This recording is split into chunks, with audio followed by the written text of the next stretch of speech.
তাই বাংলাদেশের 98% মারামারি কাটাকাটি সব বন্ধ হয়ে যেত। আজকে দেখবেন একটা দলের সভাপতি সেক্রেটারি হওয়ার জন্য 50 লক্ষ 60 লক্ষ টাকা ডোনেশন করে, একজন প্রশাসনের লোক ট্রান্সফার হওয়ার জন্য কয়েক লক্ষ টাকা ঘুষ দেয়। আজকে এমপি মিনিস্টার চেয়ারম্যান হওয়ার জন্য পাগল হয়ে যাও, কারণটা কি? এত টাকা খরচ করার কারণটা কি? যদি আমাকে চেয়ারম্যান বানানো হয়, এমপি বানানো হয়, মিনিস্টার বানানো হয়, আমি যদি পদোন্নতি করতে পারি, ট্রান্সফার হতে পারি, যত টাকা দিয়ে ট্রান্সফার হব আমরা তার চেয়ে কোটি কোটি গুণ বেশি আমি কামাই করব।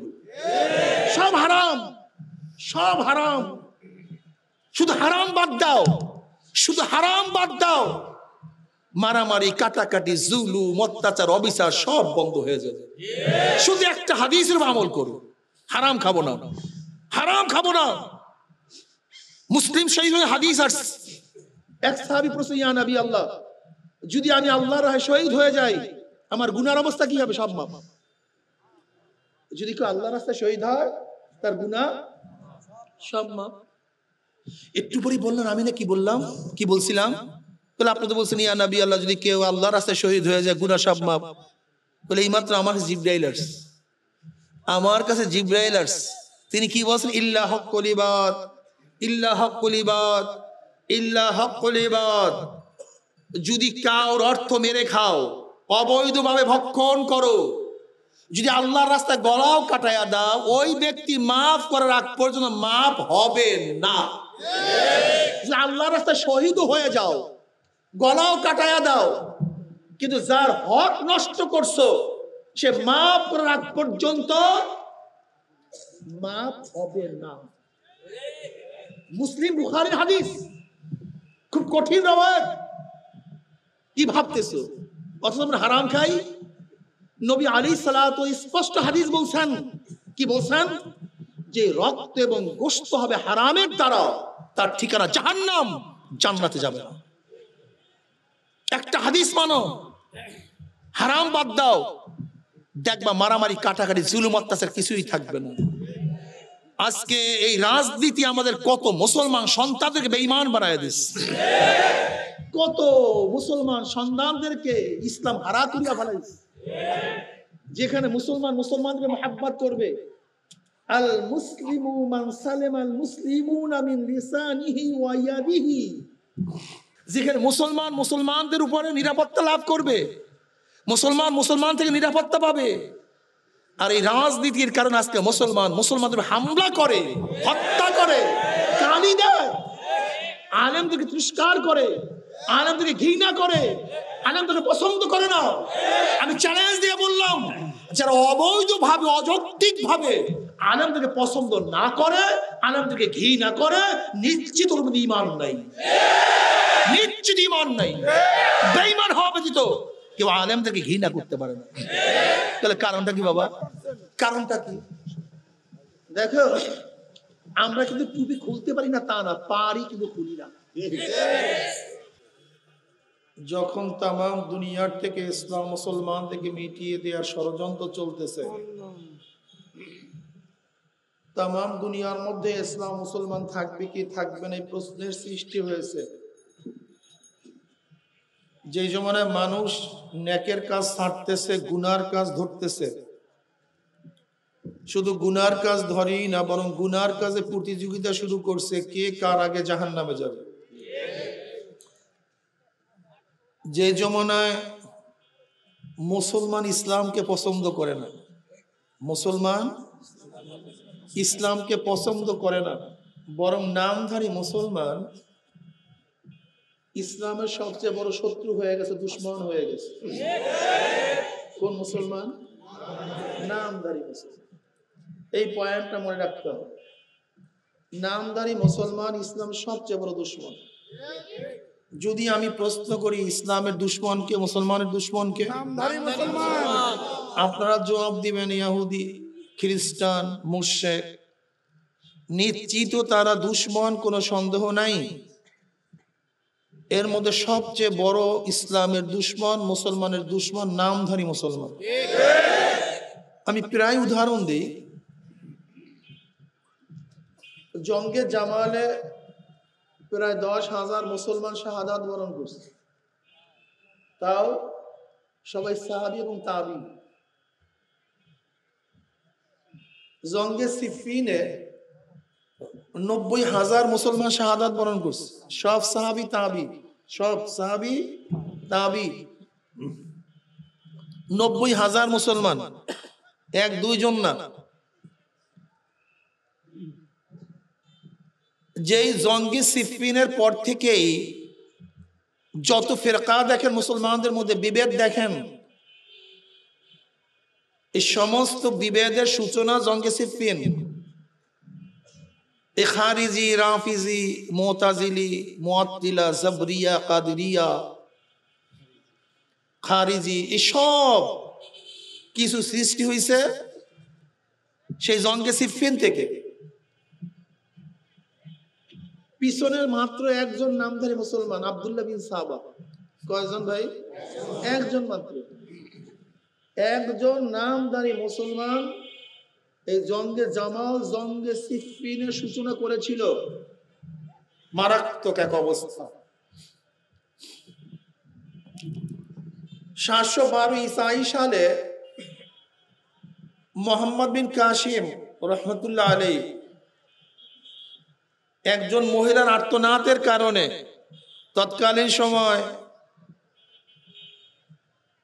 ওলিদের কোনো সৈন্যও ছিল না, সৈন্য হ্রাস ছিল, বিভিন্ন জায়গায় যুদ্ধ চলতেছিল। একজন মহিলার আর্তনাদের কারণে রাজা দাহিরের জলদস্যু কর্তৃক একজন মুসলিম মেয়ে অপদস্থ হয়েছে, অপমানিত হয়েছে। সেই মহিলা হাজ্জাজ বিন ইউসুফের কাছে নালিশ করছে, আমরা তোমার বোন, আর তোমরা জিন্দা থাকাকালীন আমরা অপদস্থ হব, অপমানিত হব, আর তোমরা জিন্দা থাকবা, এটা কেমন কথা? একজন মহিলার অভিযোগের কারণে 17 বছরের যুবক মোহাম্মদ বিন কাসিম নিজে সৈন্য জোগাড় করে রাজা দাহিরের 1 লক্ষ সৈন্যের বিরুদ্ধে বিজয় অর্জন করছে। সিন্ধু প্রদেশ দখল করছে, মাত্র 5,000 সৈন্য, 1 লক্ষ সৈন্যের বিরুদ্ধে, এক দুইজন না, 1 লক্ষ, শুধু একজন মহিলার নালিশের কারণে। ওইদিকে তারেক বিন জিয়াদ রহমতুল্লাহ আলাইহি, সে স্পেনের দিকে গেছে, তাও একজন মহিলার আর্তনাদের কারণে। খ্রিস্টান কর্তৃক একজন মহিলা অপদস্থ হয়েছে, অপমানিত হয়েছে।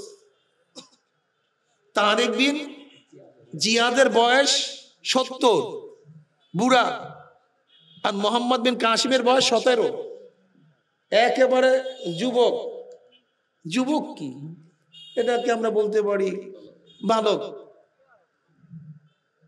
এই সৈন্যরা এত কষ্ট করে স্পেন দখল করছে, বিজয় করছে 950 বছর পর্যন্ত। 950 বছর পর্যন্ত মুসলমানের শাসন ছিল। আলহামরা প্রসাদ থেকে গোটা দুনিয়ার মধ্যে জ্ঞানের আলো ছড়িয়ে পড়ছে। খ্রিস্টানরা যখন হাফ প্যান্ট পরে জঙ্গলে জঙ্গলে সাপ বিচ্ছু কুচিয়া খাইত, সেই মুহূর্তে মুসলমানরা শাহী মাসনাদে ছিল, জ্ঞান ও বিজ্ঞানী ছিল। অথচ সেই স্পেন মাত্র নামধারী মুসলমানের কারণে ধ্বংস হয়ে গেছে। আবু আব্দুল্লাহ আবু দাউদ এই নামধারী মুসলমান।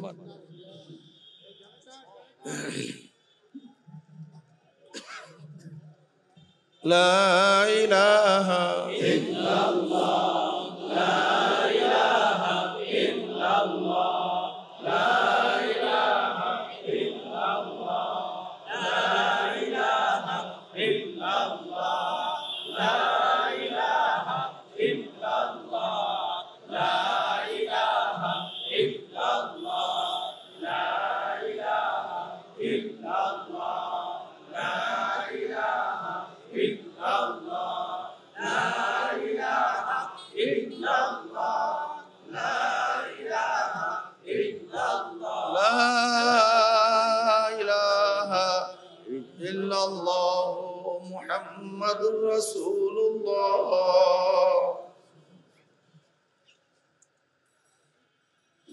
তারেক বিন জিয়াদ, তার কাছে শূন্য ছিল মতো 5,000। অথচ এপ্রিল ফুল আমরা পালন করি, এপ্রিল ফুল, 1 এপ্রিল। ফুল মানি ধোকা, বোকা। যখন মুসলমানরা বাঁচার জন্য যুদ্ধ ছেড়ে দিয়েছে, খ্রিস্টানরা বলছে কোনো চিন্তা নাই, টেনশন নাই, সবাই মসজিদে ঢুকো, আমরা নিরাপত্তা দেব, সবাই ঢুকো মসজিদে। বাঁচার জন্য মসজিদে ঢুকছিল, গেটের তালা বদ্ধ করে মসজিদের চারোপাশে আগুন জ্বালিয়ে দিয়েছিল খ্রিস্টানরা, চারোপাশে আগুন। মুসলমানরা জ্বলছে, পড়ছে, লাফাইছে, মরছে, আর খ্রিস্টান আনন্দ ফুর্তি করছিল। সেই 1 এপ্রিল, সেই এপ্রিল ফুল ধোকার দিন ওরা পালন করছে, আর মুসলমানরাও এপ্রিল ফুল পালন করছে আমাদের দেশে।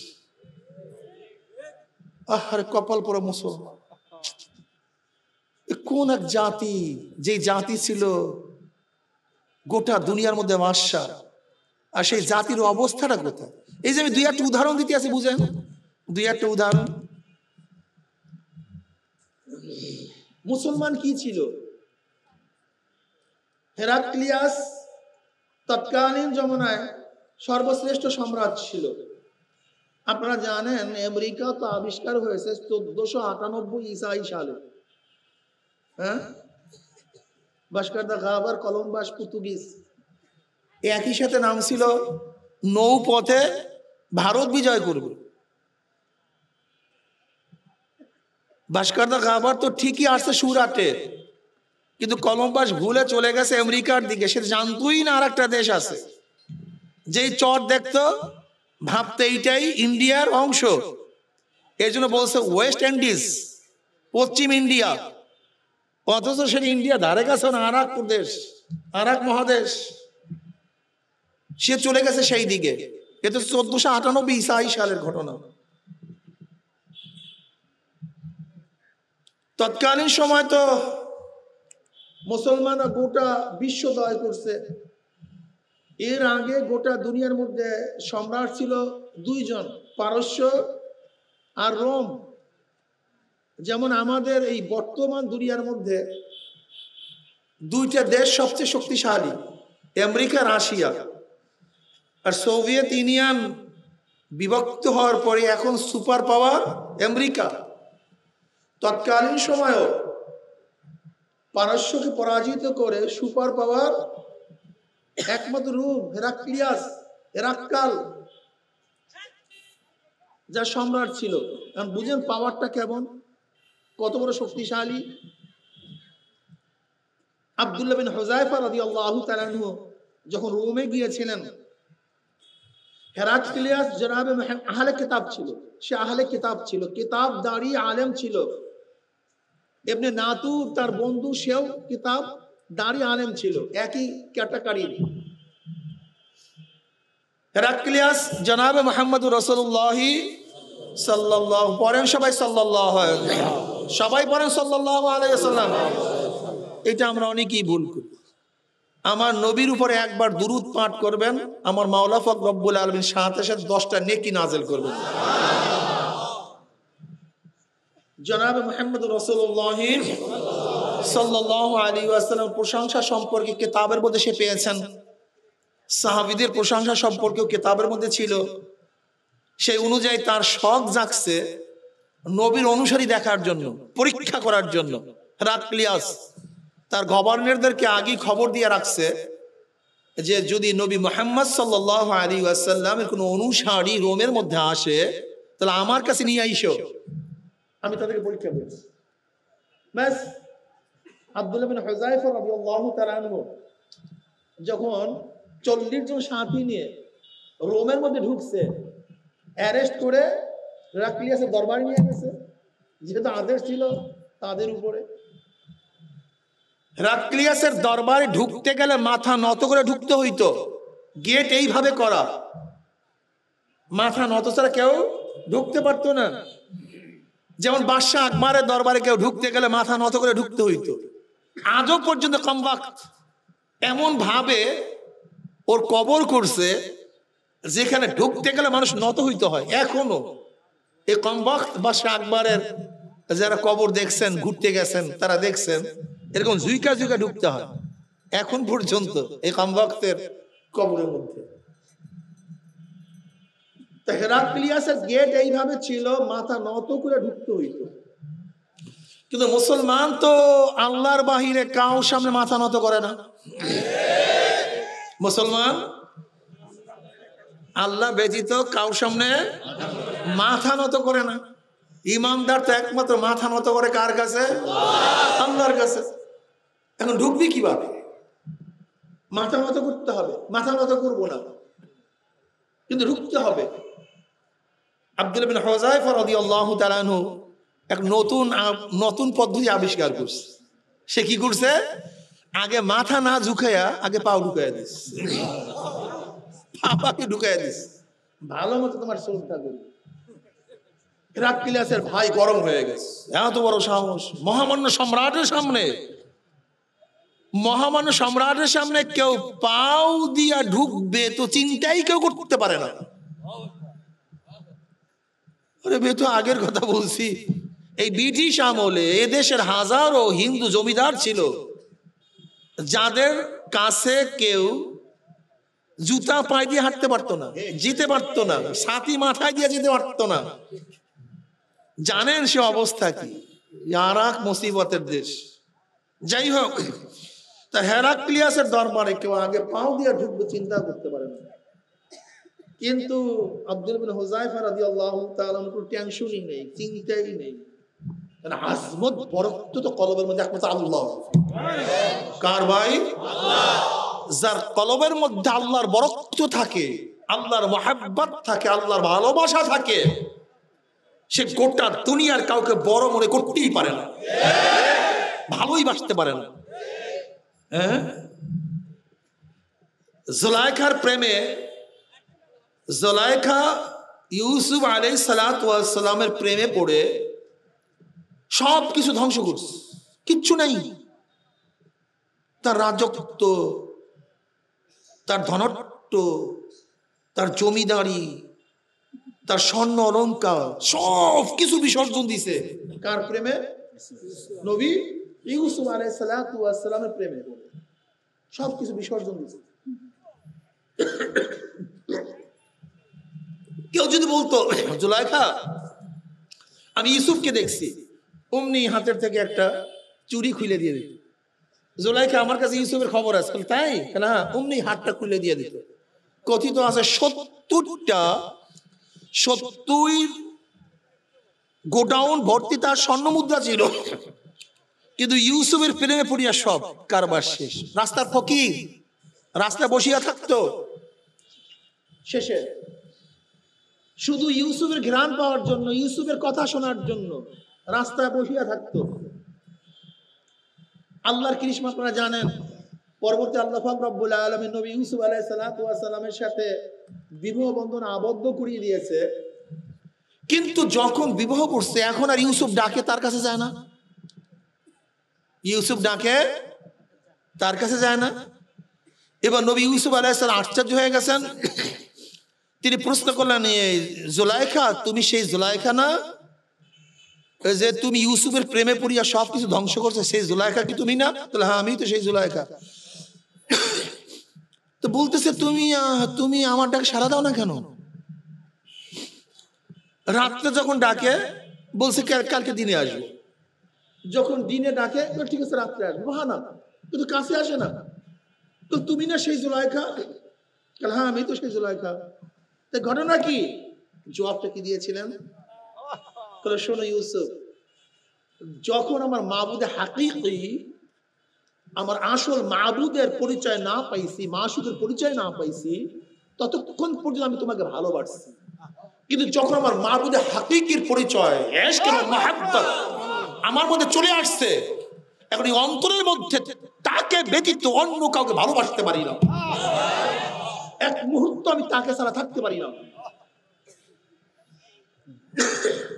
যতক্ষণ তার মুহাব্বত, তার পরিচয় না পাইছি, ততক্ষণ তোমার পিছনে ঘুরছি, কিন্তু তার পরিচয় পেয়ে গেছে, এখন সে ব্যতীত আমার কাছে আর কেউ প্রিয় না, আমি আর কাউকে ভালোবাসি না।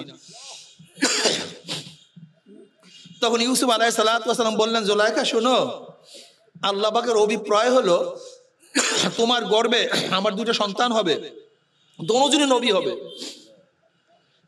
এবার জুলাইখা বলছে, আল্লাহর যদি এইটাই অভিপ্রায় হয় তাহলে আমি রাজি আছি। তাও আল্লাহর আদেশ পালন করার জন্য, তোমার প্রেমে পড়িয়া না। যতক্ষণ পর্যন্ত আমাদের মধ্যে দুনিয়ার মহাব্বত, ততক্ষণ আল্লাহর মহাব্বত দূর হয়ে যায়। কিন্তু যাদের মধ্যে আল্লাহর মহাব্বত চলে আসে, দুনিয়ার মহাব্বত চলে যায়। আমি অনেক সময় উদাহরণ দেই, কলফটা একটা বোতলের মতো। কি মতো ভাই? আচ্ছা, বোতলের মধ্যে পানি না থাকে, বোতল কি খালি থাকে? কি থাকে বলেন? যে এই পরিমাণে পানি, ওই পরিমাণে বাতাসাও। যদি অর্ধেক পানি দেন, অর্ধেক বাতাসাও। যদি 2/3 পানি দেন, তাহলে 1/3 বাতাস আউট। যদি গোটা বোতলকে পানি দিয়ে ভরাইয়া দেন, হ্যাঁ, একবার আউট। তা কলফটা বাতাসের মতো। যদি আল্লাহর মহাব্বত না থাকে, গোটা কলবের মধ্যে দুনিয়ার মহাব্বত ভরপুর থাকে। হ্যাঁ, ও খালি থাকে না। কিন্তু অর্ধেক আল্লাহর মহাব্বত ঢুকান, দুনিয়ার মহাব্বত অর্ধেক নেই। 2 অংশ ঢুকান, 2 অংশে দুনিয়ার মহাব্বত নেই। গোটা কলবের মধ্যে যখন আমার মাওলার মহাব্বত ঢুকায়া দিবেন, দেখবেন মাওলা জিদার দেখতা হুমাই তু হি তু হয়, তু হি তু হয়, তু হি তু। হযরত ঈসা আলাইহিস সালাতু ওয়াস সালাম, ইয়াহইয়া আলাইহিস সালাতু ওয়াস সালাম দুইজনে খালাতো ভাই ছিলেন। খালাতো ভাই একদিন একই সাথে হাঁটতেছিলেন। হঠাৎ ঈসা আলাইহিস সালাতু ওয়াস সালামের গায়ের সাথে একটা মহিলা ধাক্কা লাগছে। এখন বলতেছে, কি হয়েছে, তুমি ধাক্কা লাগছে? বলে, কই, আমি তো কিছুই দেখি না। তখন হযরত ঈসা আলাইহিস সালাতু ওয়াস সালাম বললেন, তোমার শরীর আমার সাথে, কিন্তু তোমার মন কই? বলে, দেখো, আমি মাওলার ধ্যান ও খেয়াল ব্যতীত যদি 1 সেকেন্ডও থাকি, তাহলে মনে করি আমি দুনিয়া সবকিছু হারাইয়া ফেলেছি। আমার অন্তরের মধ্যে একমাত্র তারই ধ্যান, তারই খেয়াল। আল্লামা শিবলি রহমাতুল্লাহ আলাইহি একদিন এক জায়গার থেকে রওনা করছেন। হঠাৎ তিনি দেখেন যুবকরা একজন মানুষকে ঢিলা মারতেছে। এখন শিবলি রহমাতুল্লাহ প্রশ্ন করছেন, কি করতেছো তোমরা, কেন ঢিলা মারতেছো? এই ব্যক্তি কি দাবি করে, সে নাকি আল্লাহকে দেখছে, এরকম দাবি করতেছে। শিবলি রহমাতুল্লাহ আলাইহি সে চিন্তা করতেছে, এই ব্যক্তি এরকম দাবি করতে পারে না, চেহারার মধ্যে তো আল্লাহওয়ালা ভাব, সব তো সুন্নাত মুআফিক, ঘটনার কি হাকিকতটা কি? এবার শিবলি রহমাতুল্লাহ বলে, হ্যাঁ যুবক, তুমি কি দাবি করো? ওই গাদা কি নাড়া দিছে? এটা ও নাড়া দিছে? হ্যাঁ, কমাও, আরো কমাও, আরো কমাও, আরো কমাও, আরো কমাও। কমাইছো? তোমার কমাইতে বলছি না? সুবহানাল্লাহ। এই, এখন ওঠো তুমি। এই, কই এইটা লাগাতে, সেইটা ছাড়, যা যা।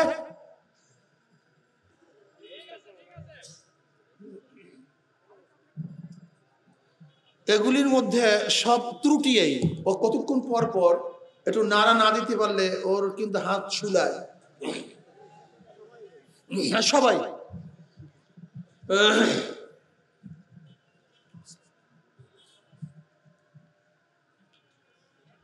এবার শিবলি রহমাতুল্লাহ প্রশ্ন, যুবক, তুমি কি দাবি করতেছো? এবার যুবক জবাব দেয়, খেয়ালুকা ফি আইনি ওয়া যিকরুকা ফি লিসানি ওয়া মাসওয়াকা ফি কলবি ফাইনা তাগীবু। খেয়ালুকা ফি আইনি, যার খেয়াল আমার চোখে, ওয়া যিকরুকা ফি লিসানি, যার জিকির আমার জবানের মধ্যে, ওয়া মাসওয়াকা ফি কলবি, যার বাসস্থান আমার কলবের মধ্যে, ফাইনা তাগীবু, সে আমার থেকে গায়েব হবে কিভাবে, বিচ্ছিন্ন হবে কিভাবে? আমি তো তাকে নিয়েই চলি। আর তোমার আমার হালাত কি? সারাদিন দুনিয়া, সারা দিন 24টা ঘন্টা দুনিয়া দুনিয়া। খেয়ালুকা ফি দুনিয়া, জিকরুকা ফি দুনিয়া, লিসানুকা ফি দুনিয়া, ও মাসওয়াকা ফি দুনিয়া। আমি তোমারই দুনিয়া খেয়াল করি, আমি দুনিয়ারই জিকির করি, আলোচনা করি। আমার অন্তরের মধ্যে সবসময় দুনিয়াই বাসা বাইরে আছে। আল্লাহ ভাগছে, আল্লাহ নেই। আগেই বলছি, কলবের মধ্যে দুনিয়া ঢুকাইলে আল্লাহ বের হয়ে যায়, আর আল্লাহকে ঢুকাইলে দুনিয়া বের হয়ে যায়।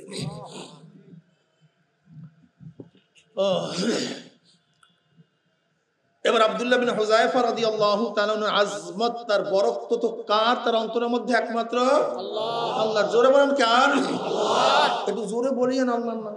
আল্লাহ। আল্লাহ মনে হয় বের হয় না, মনে হয় আল্লাহ বের হয় না। আল্লাহ, আমার আল্লাহ সবচেয়ে বড়। আল্লাহু আকবার। সবচেয়ে বড় কে? রব্বিকা ফাকাব্বির। তোমার রবের বরত্ব বয়ান করো। আমার রবের বরত্ব বয়ান করতে হবে, আওয়াজ দিয়ে বলতে হবে আল্লাহু আকবার। মনের মধ্যে ঢুকাও, দুনিয়ার সমস্ত বরত্ব দূর করো, আল্লাহর বরত্ব অন্তরের মধ্যে জমা করো। আব্দুল্লাহ ইবনে হুযায়ফা রাদিয়াল্লাহু অন্তরের মধ্যে কার বরক্ত? আল্লাহ। অন্য সব বরক্ত, অন্য সব বরক্ত নাই, দূর হয়ে গেছে। তুমিও মানুষ, আমিও মানুষ। হোক না তুমি হেরাক্লিয়াস সম্রাট রুমে, তাতে আমার কি আসে যায়? হেরাক্লিয়াসের ভাই তলোয়ার উন্মোচন করছে, কিন্তু হেরাক্লিয়াস বলতেছে আমি আনছি পরীক্ষা করার জন্য। যদি হত্যা করতে, পরীক্ষা হবে কিভাবে? হত্যা করিও না, চুপ করো। হেরাক্লিয়াসের পাশে যেই সিংহাসন ছিল, পাশে সোজা সুজি সেই সিংহাসনে বসে গেছে, একেবারে ক্লিয়ার, নো চিন্তা, কোন চিন্তা ভাবনা বিহীন। বরকত আল্লাহ, বরকত আল্লাহ। গার মধ্যে জামা ছিল ময়লা, কবে ধুইছে আল্লাহ ভালো জানে, বুঝেন নাই? ফিহিম সাইরুর রাস, ফিহিম সাইরুর রাস, জাওফে জিলত ও জুজ সাওবিল ওয়াহিদ। সাহাবাদের তারিফটা এইভাবে, তাদের মাথার চুলগুলি এলোমেলো ছিল, আশ্রানো ছিল না। ফিহিম সাইরুর রাস ও জাওফে জিলত, তাদের চামড়াগুলি তো হাড্ডির সাথে মিশা গেছিল। ও জুজ সাওবিল ওয়াহিদ, এক কাপড়ে চলাফেরা করতো। আর তোমার আমার অবস্থাটা কি? হ্যাঁ, যদি একটু পাগল পাগল কোন আশেক বন্দাকে দেখে, তখন তাকে ঘটনা কি এরকম করে, কেন এরকম, কেন এর অবস্থা এরকম কেন? আসলে ইসলামের সিফাত গুণ ভিন্ন, তোমার আমার চিন্তা ভাবনা সম্পূর্ণ ভিন্ন। আব্দুল্লাহ বিন হুযায়ফা রাদিয়াল্লাহু সরাসরি পাশে বসে গেছেন। হেরাক্লিয়াসের ভাই তো গরম হয়ে গেছে, কিন্তু হেরাক্লিয়াস বলতে, থামো, আমাকে পরীক্ষা করার সুযোগ করে দাও। এবার বলছে আব্দুল্লাহ ইবনে হুযায়ফা, আমি তোমাকে ডাকছি কেন জানো?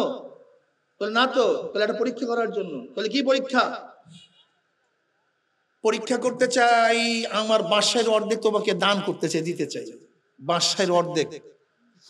শুধু শর্ত হলো ঈমান ছাড়তে হবে। কি ছাড়তে হবে? যদি ঈমান ছেড়ে দাও, আমার রোমের অর্ধেক আমি তোমাকে দিয়ে দেব। ব্যাস। তোমাকে আমাকে প্রস্তাব দিলে কি অবস্থা হইতো? বলে ঈমান টিমান পরে দেখবো, আগে ক্ষমতা নিয়ে নি।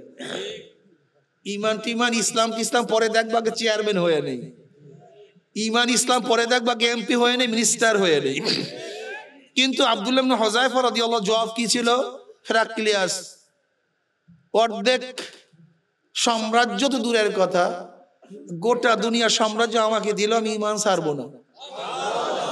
এবার হেরাক্লিয়াস বলতে, গাধা, তুই তো বুঝোস নাই, আমি তো অর্ধেকের প্রস্তাব দিছি এখন আমি জিন্দাকালীন অবস্থায়, কিন্তু আমার মাত্র একটা মেয়ে, সুন্দরী, সুশ্রী, আকর্ষণীয়, গোটা রোমের মধ্যে তার মতো চেহারাওয়ালা আর কেউ নাই।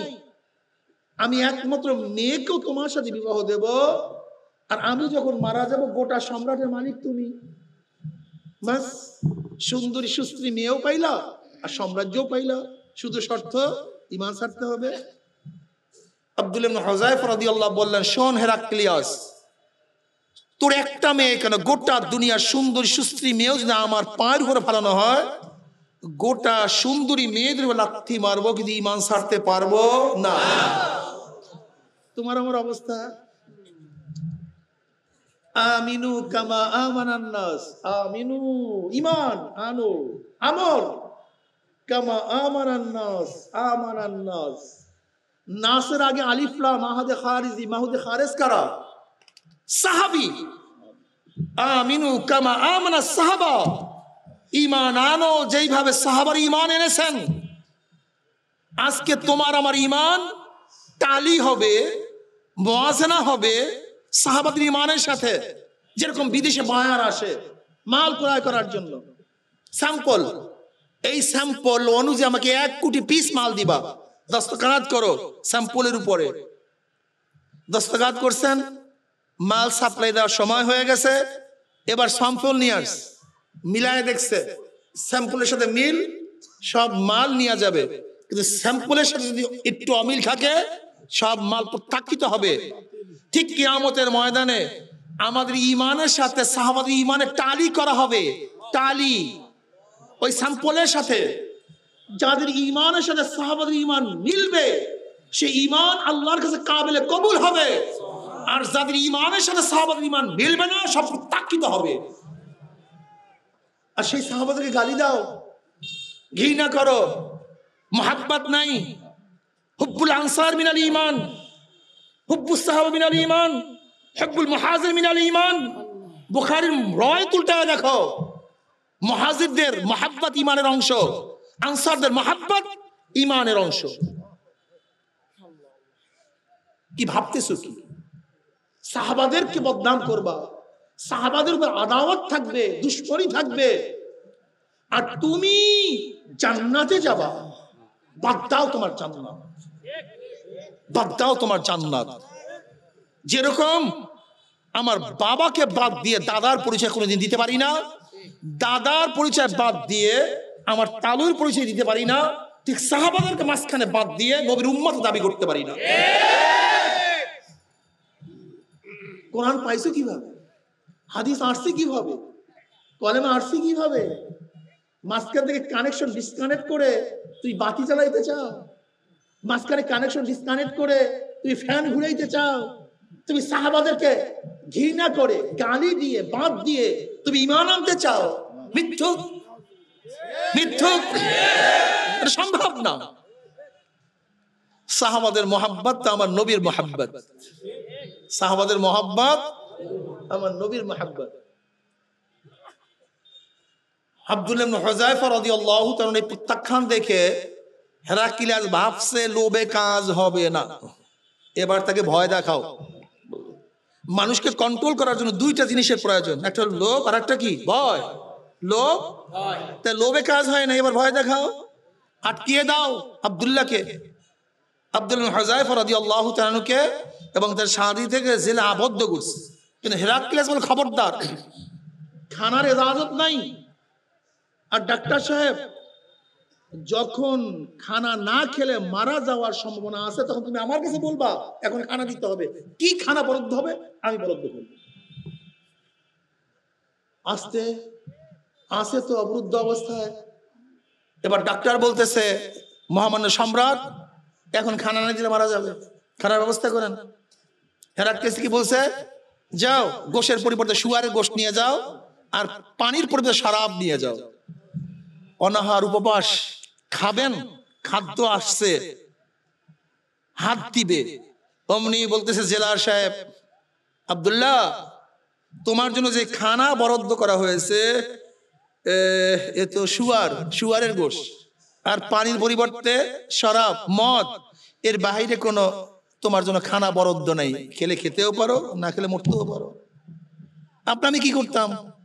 মাসালা শুরু করতাম, আহওয়ানুল বালিয়াতাইন, মন্দের ভালো, কি ভালো, মন্দের ভালো, ওই পরিমাণের খানা তো খাওয়া জায়েজ, হারাম খাওয়া জায়েজ জীবন বাঁচাবার জন্য, আসলেও জায়েজ।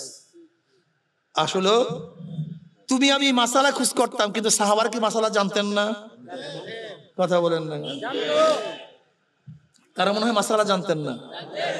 কিন্তু আব্দুল্লাহ ইবনে হুযায়ফা কি করছেন, তো গুজা হয়ে গেছে ক্ষুধার্ত অবস্থায়, উঠতে পারে না, কিন্তু মাজার উপরে কোমরের উপরে ভর দিয়ে খানার উপর একটা লাথি মারছে, যে শয়তানের গোষ্ঠী, আমার মৃত্যুর সময় পরীক্ষা নেওয়ার জন্য আসছস।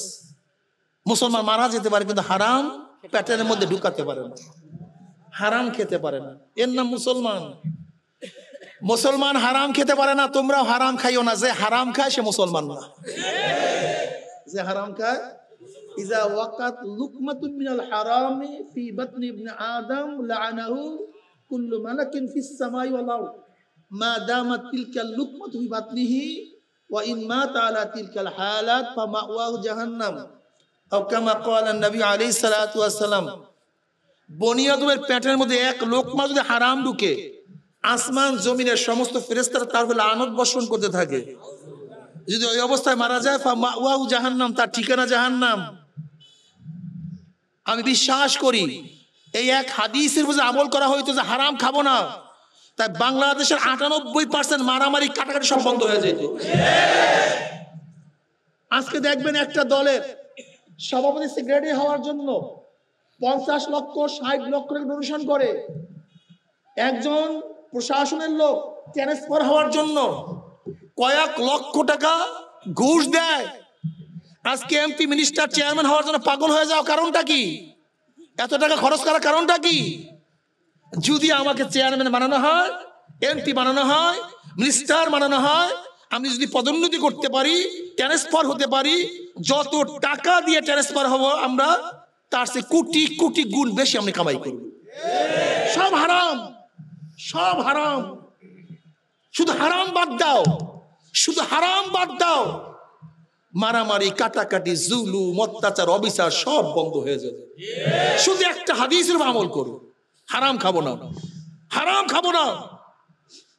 মুসলিম শহীদ হাদিস আসছে, এক সাহাবী প্রশ্ন, ইয়া নবী আল্লাহ, যদি আমি আল্লাহর রাহে শহীদ হয়ে যাই আমার গুনার অবস্থা কি হবে? সব মাফ। যদি কেউ আল্লাহর রাস্তায় শহীদ হয় তার গুনাহ সব মাফ। একটু পরেই বললেন, আমি না কি বললাম, কি বলছিলাম? বলে আপনি তো বলছেন ইয়া নবী আল্লাহ, যদি কেউ আল্লাহর রাস্তায় শহীদ হয়ে যায় গুনাহ সব মাফ। বলে এইমাত্র আমার জিবরাইল আসছে, আমার কাছে জিবরাইল আসছে, তিনি কি বলছেন? ইল্লা হক্কুল ইবাদ, ইল্লা হক্কুল ইবাদ, ইল্লা হক্কুল ইবাদ। যদি কাউর অর্থ মেরে খাও, অবৈধভাবে ভক্ষণ করো, যদি আল্লাহর রাস্তায় গলাও কাটায়া দাও, ওই ব্যক্তি মাফ করার আগ পর্যন্ত মাফ হবে না। যে আল্লাহর রাস্তায় শহীদ হয়ে যাও, গলাও কাটায়া দাও, কিন্তু যার হক নষ্ট করছো সে মাফ করার আগ পর্যন্ত মাফ হবে না। মুসলিম বুখারীর হাদিস, খুব কঠিন রওয়ায়াত। কি ভাবতেছো? অথচ আমরা হারাম খাই। নবী আলাইহিস সালাতু স্পষ্ট হাদিস বলছেন, কি বলছেন? যে রক্ত এবং গোশত হবে হারামের দ্বারা, তার ঠিকানা জাহান্নাম, জান্নাতে যাবে না। একটা হাদিস মানো, হারাম বাদ দাও, দেখবা মারামারি কাটাকাটি জুলুম অত্যাচার কিছুই থাকবে না।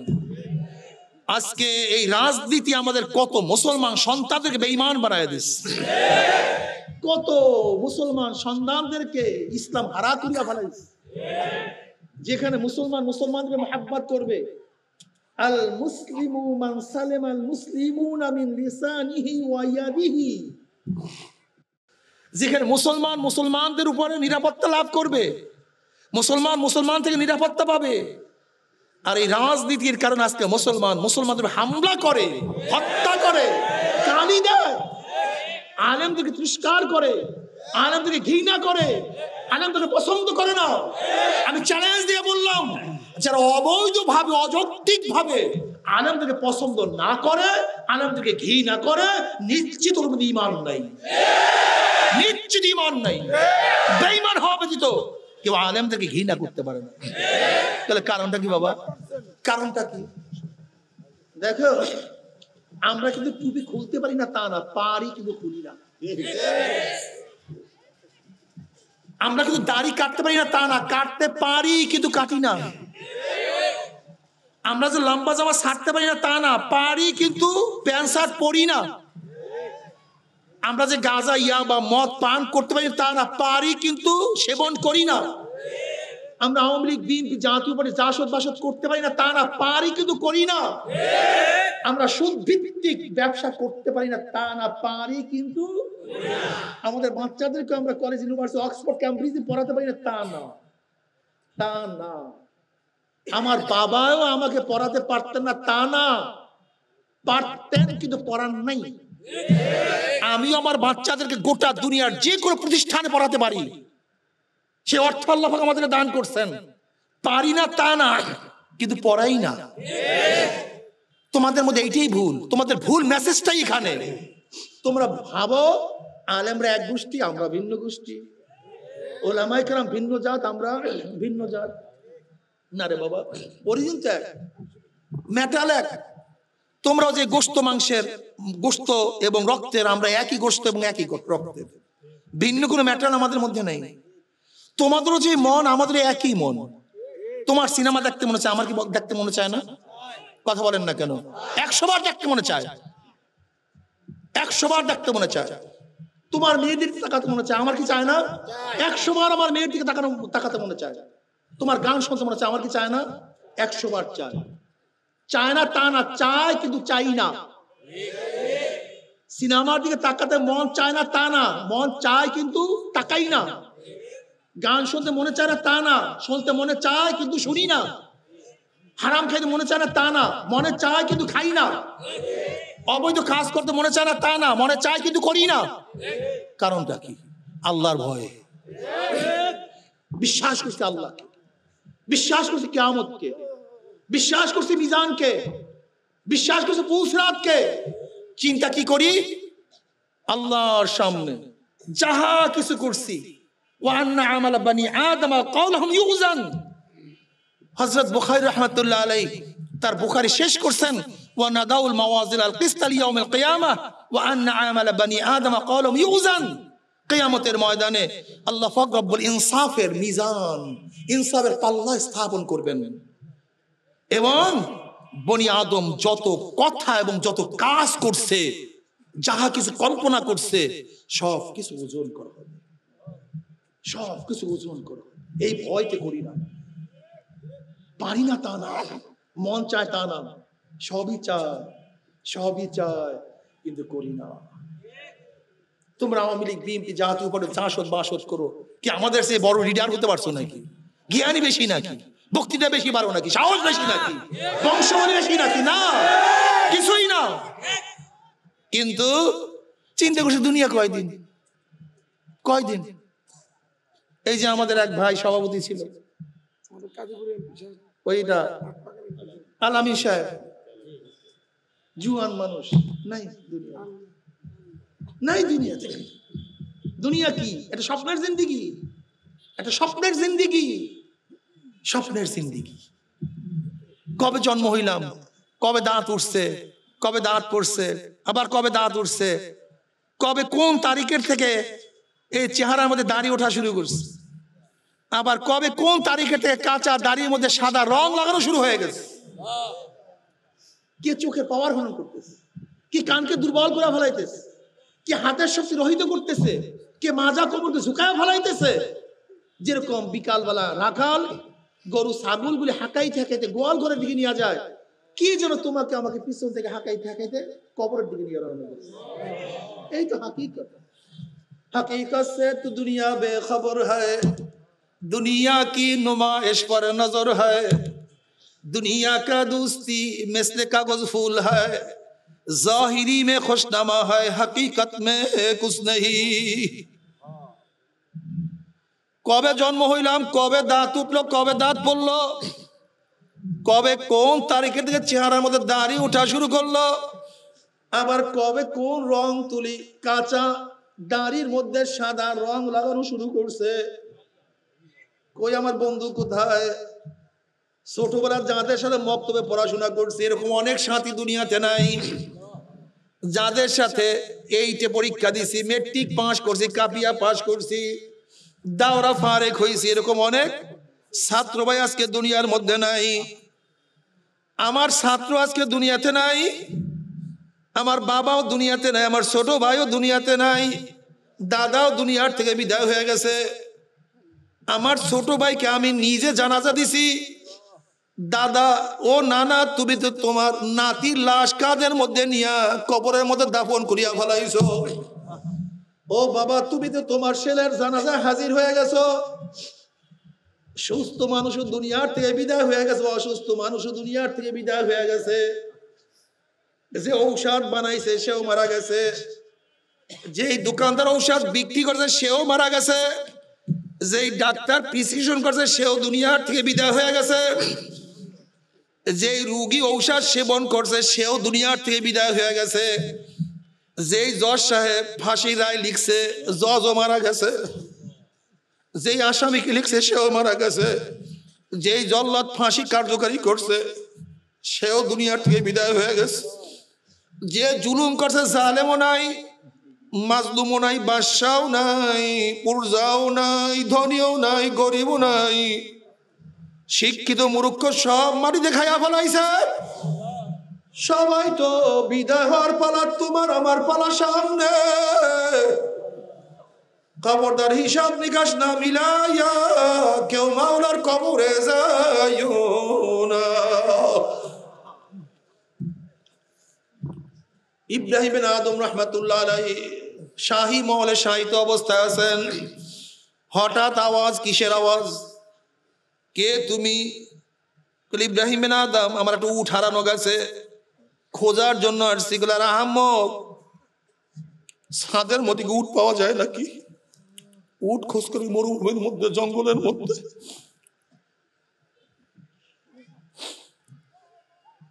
এবার ওই পথিক বলছে, ইব্রাহিম বিন আদম, তুমি বলকের ভাষা আমি ভাবছিলাম তুমি বহুত বড় জ্ঞানী, কিন্তু তোমার জবাবে আমি বুঝছি তোমার চেয়ে বড় বোকার দুনিয়ার মধ্যে কেউ নাই। ও ইব্রাহিম বিন আদম, যদি ছাদের মধ্যে উট পাওয়া না যায় তাহলে শাহী মহলের মধ্যে আমার মাওলাকে পাওয়া যায় না। আল্লাহ,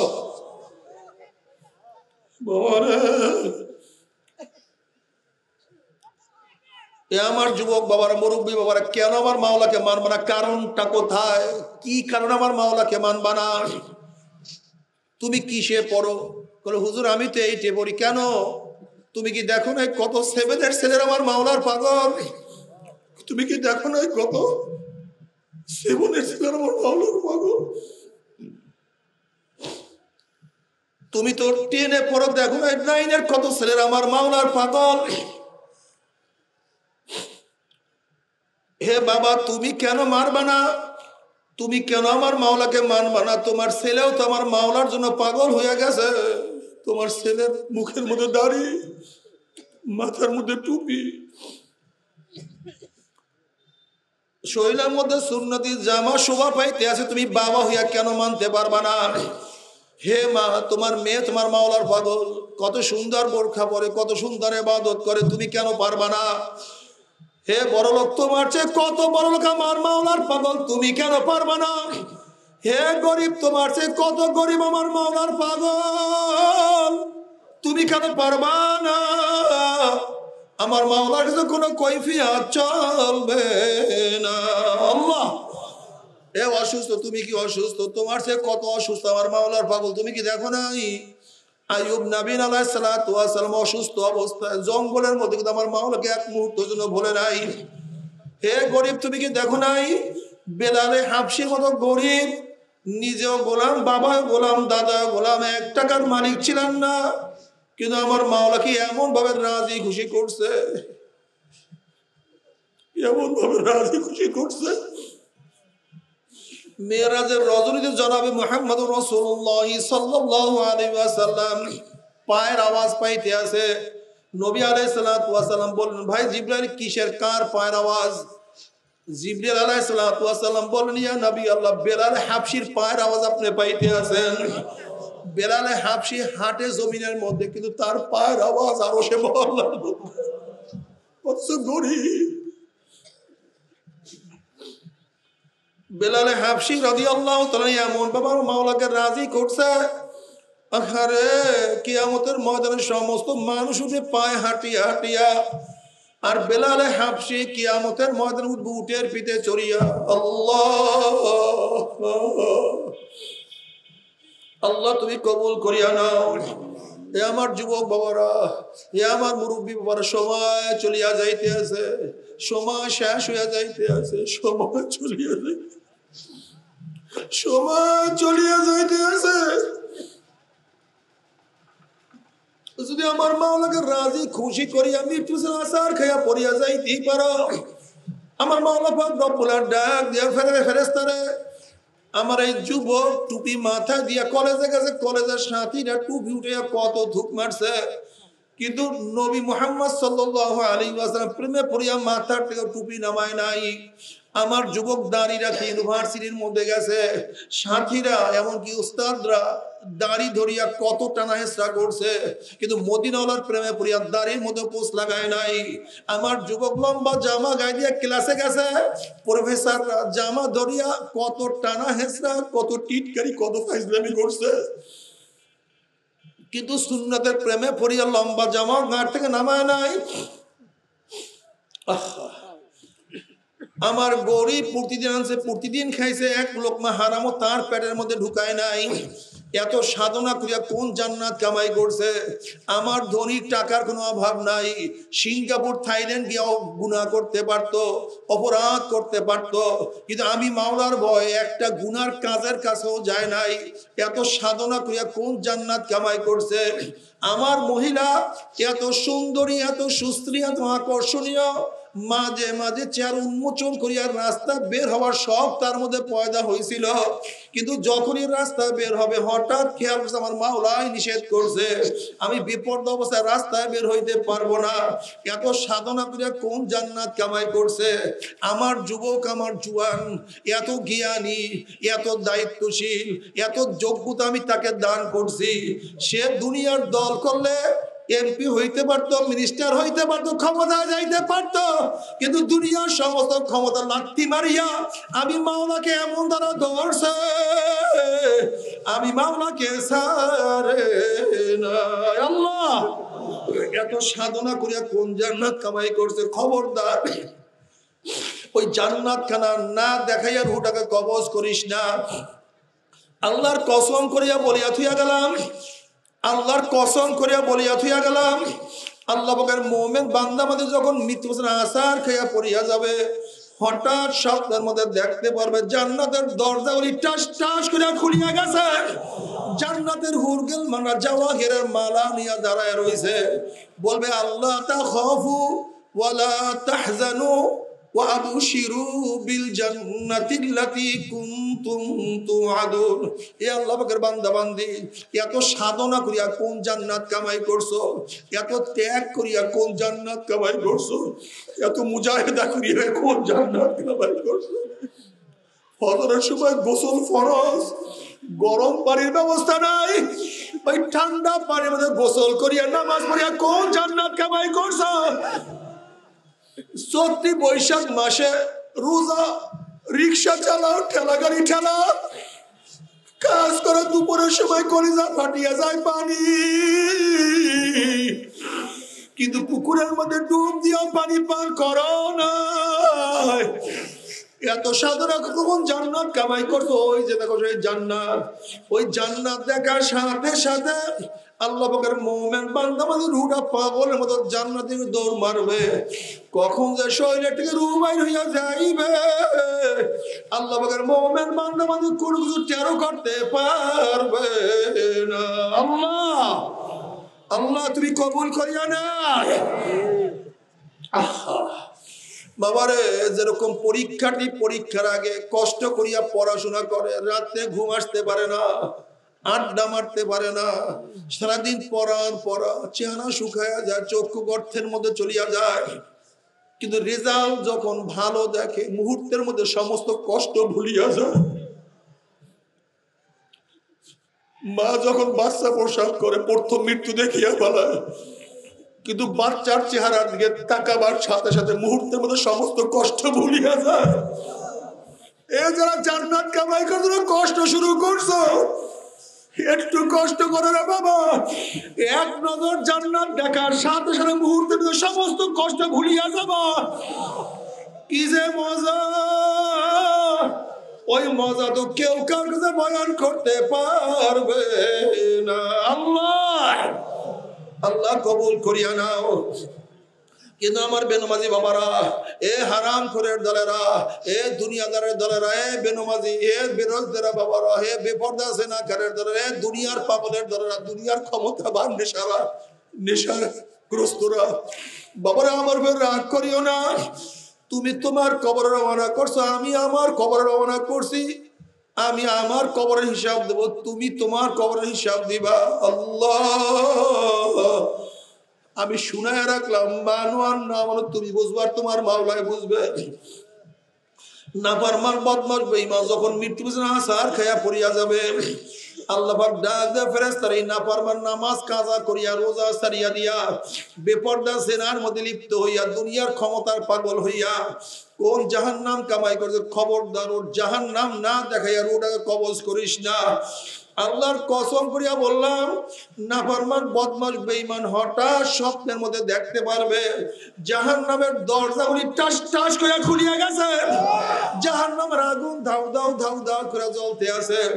আজরাইলের মাথা আসমানে পাওতার জমিনে, এক হাত মাসিকার এক হাত মাগরিবে, নীল রঙের দিঘির মতো বড় বড় দুইটা চক্ষু, গোটা দুনিয়া বরাবর বিশাল একটা শরীর, সমস্ত শরীরের মধ্যে লম্বা লম্বা কালো কালো পশম, আবার সমস্ত পশমের গোড়া দিয়ে শুধু আগুনের সিল্কি বাইর হইতে আছে। এই অবস্থা দেখিয়া নাফরমান রূহ আর বাইর হইতে চাইবে না, রূহটা থরথর করে কাঁপতে থাকবে। আজরাইল আলাইহিস সালাতু ওয়াস সালামের দিকে তাকাইয়া বলবো, ভাই আজরাইল, আমার বয়স তো মাত্র 16, আমি তো মাত্র মেট্রিক পরীক্ষা দিলাম, আমি তো মাত্র আইএ ভর্তি হইলাম। ভাই আজরাইল, আগামীকাল রেজাল্ট বল, রেজাল্ট বের হবে, একটু রেজাল্ট শোনার সুযোগ করিয়া দাও। ভাই আজরাইল, আমার নবজাত শিশু, আমি মারা গেলে আমার বাচ্চাকে কে দেখবে, কে খাওয়াইবে, ওদের মুখের মধ্যে কে খানা তুলিয়া দিবে, তো বাচ্চা বড় হওয়ার সুযোগ করিয়া দাও।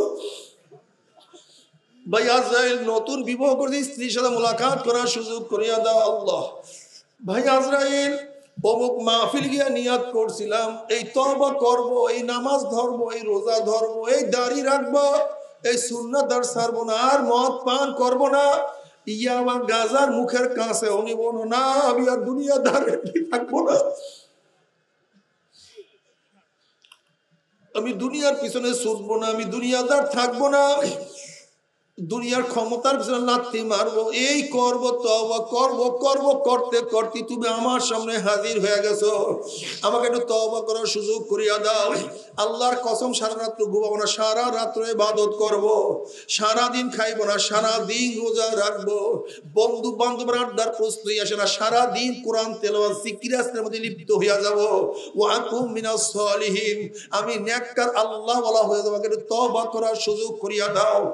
আজরাইল আলাইহিস সালাতু ওয়াস সালাম বলবো, রে খবিস, আমার মাওলা কি কালামে পাকেও দাগি বলেন নাই, ওয়ালা ইউআখিরুল্লাহু নাফসান ইযা জাআ আজালুহা, আমি কাউর বাড়ির দরজায় নক করলে গোটা দুনিয়ার মানুষ আমাকে সরাইতে পারে না, আমি কার সামনে হাজির হলে গোটা দুনিয়ার মানুষ আমাকে ভাগাইতে পারে না, আমি আমেরিকার রাশিয়া বুলেট কামান কিছুই ভয় করি না, আর তোকে সুযোগ দেওয়া হবে না। আজরাইল আলাইহিস সালাতু ওয়াস সালাম গোসা হইয়া রুটার উপরে এমন জোরে থাবা মারবে, থাবার জোরে কলিজার রগগুলি সিরিয়া সিরিয়া নিয়ে যাইবে। এই দুনিয়াতে তোমাকে আমাকে আর কেউ রাখতে পারবে না।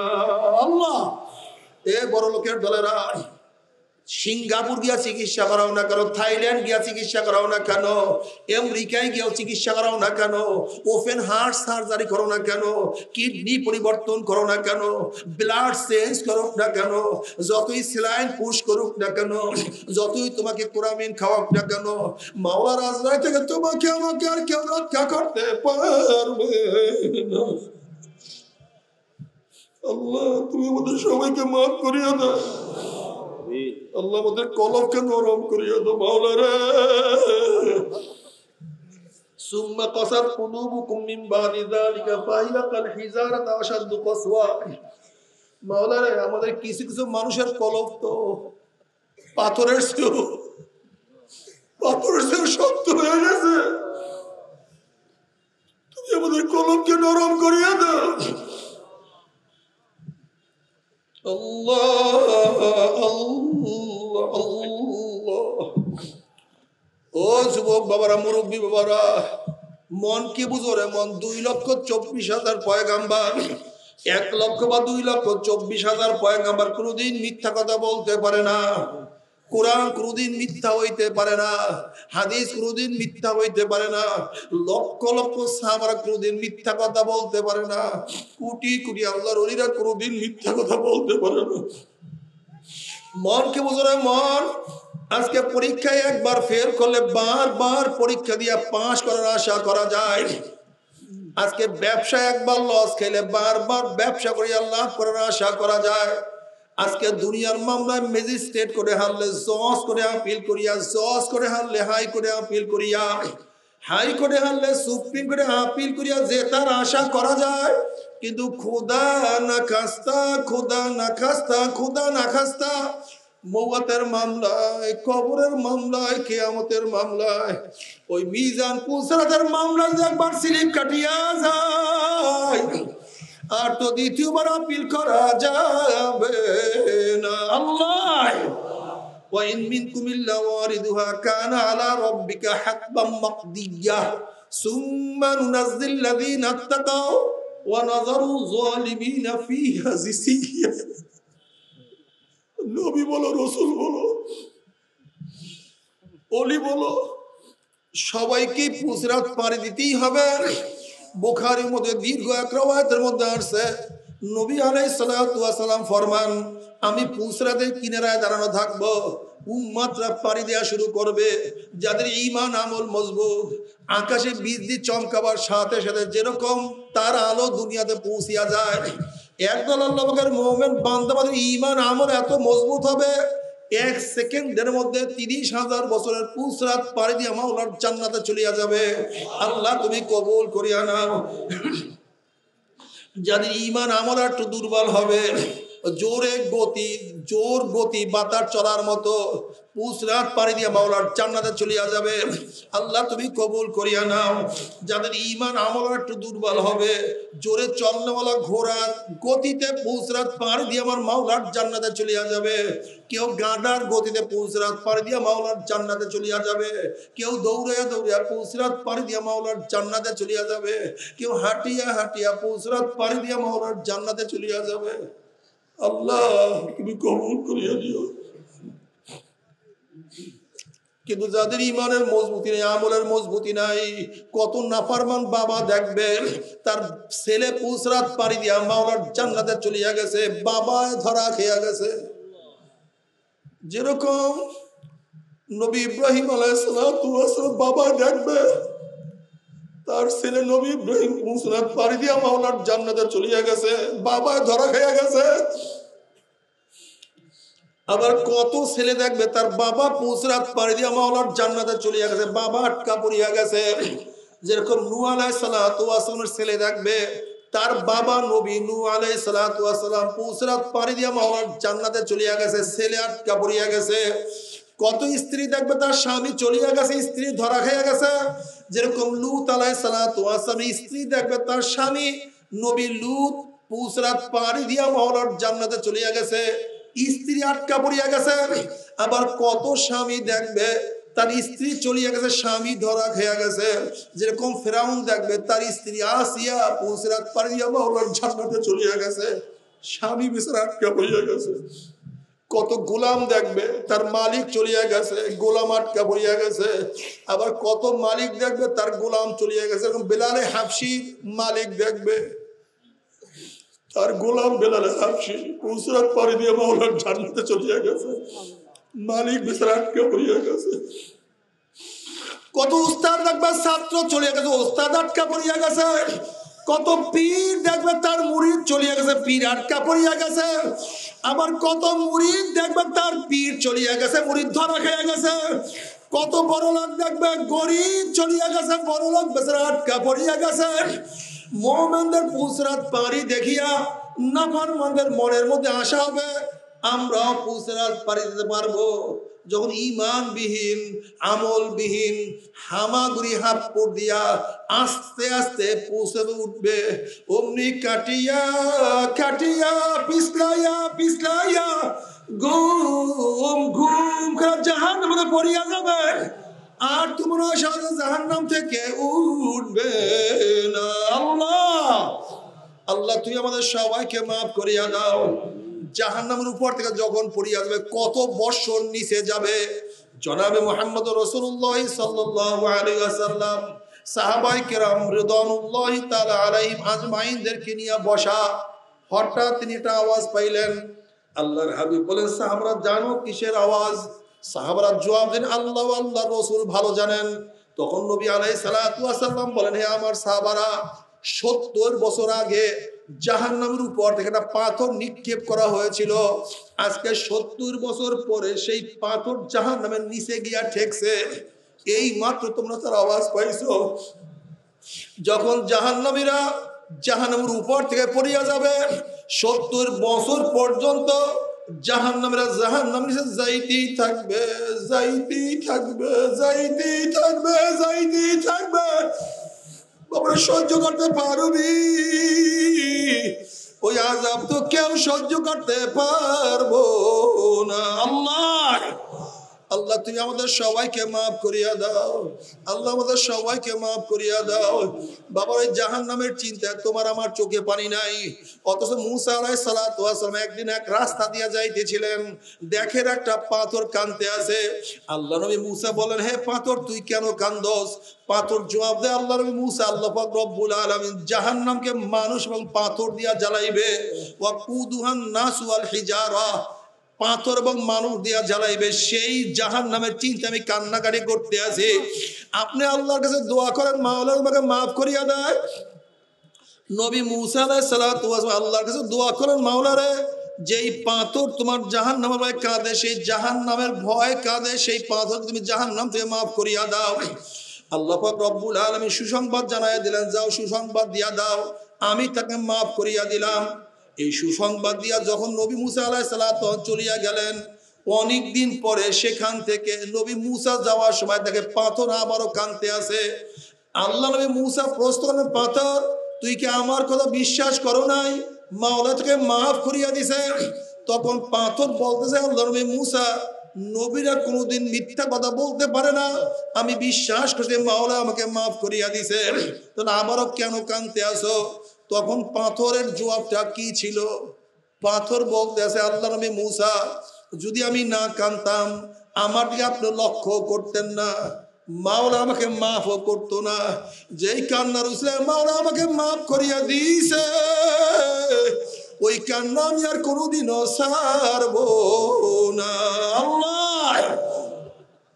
আল্লাহ তুই আমাদের সবাইকে মাফ করিয়া দাও। এ আমার যুবক বাবারা, এ আমার মুরব্বী বাবারা, এ ওলামায়ে কেরামের দলেরা, এ তোলাবায়ে আযমের দলেরা, এ আমার মা বোনেরা, তোমরা কেন খেয়াল করো না? নবী আলাইহিস সালাতু হাদিসের উপরে কেন লক্ষ্য করো না? নবী আলাইহিস সালাতু ওয়াসালাম ফরমান, মান বাকা মিন খাশিয়াতিল্লাহি হারামাল্লাহু তিলকাল আইন আলান নার, যেই চক্ষু মাওলার ভয়ে জাহান্নামে কাঁদবে, সেই চোখের উপরে আবার মাওলা জাহান্নামের আগুন হারাম করিয়া দিবে। আল্লাহ তুমি আমাদের সবাইকে মাফ করিয়া দাও।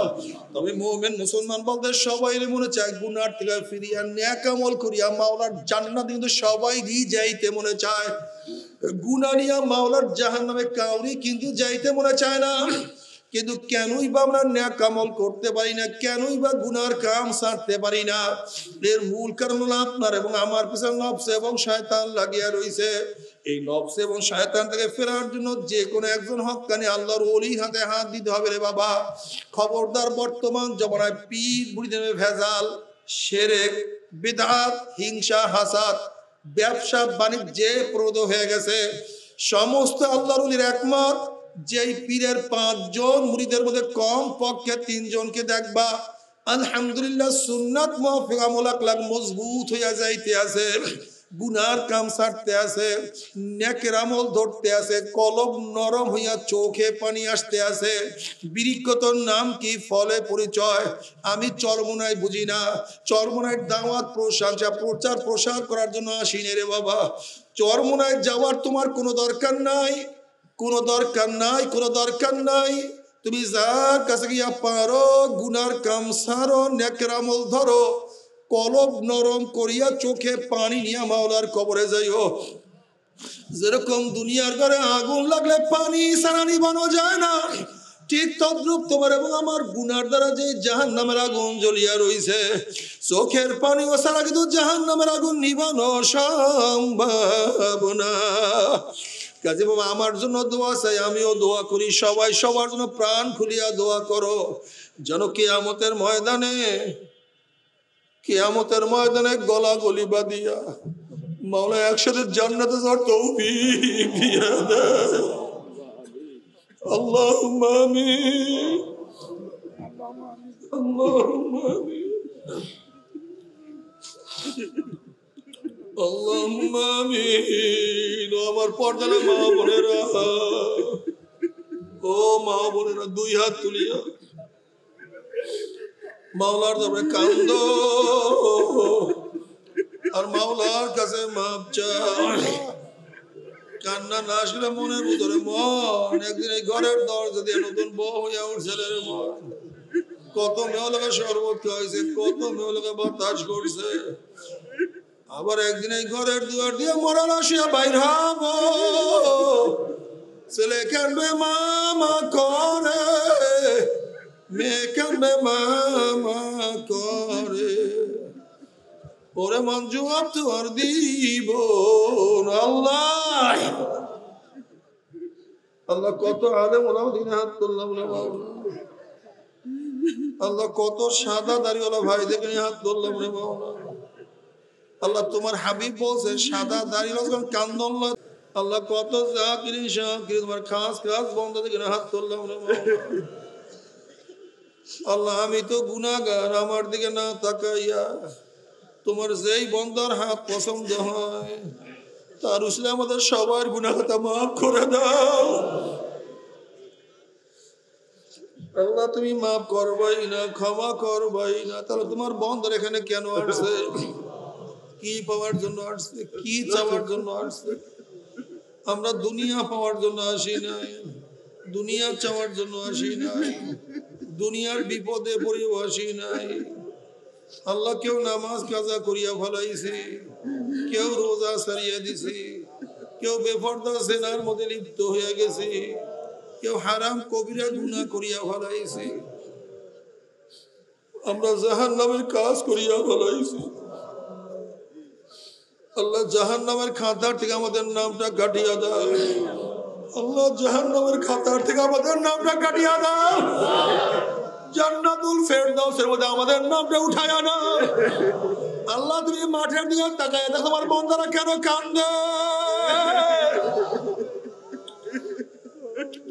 আমাদের ছেলেও মারা যায় না, মেয়েও মারা যায় না, দুনিয়ার ভিতর বিপদে পড়ি নাই, তোমার শুধু নাফরমানি করিয়া ফেলাইছি।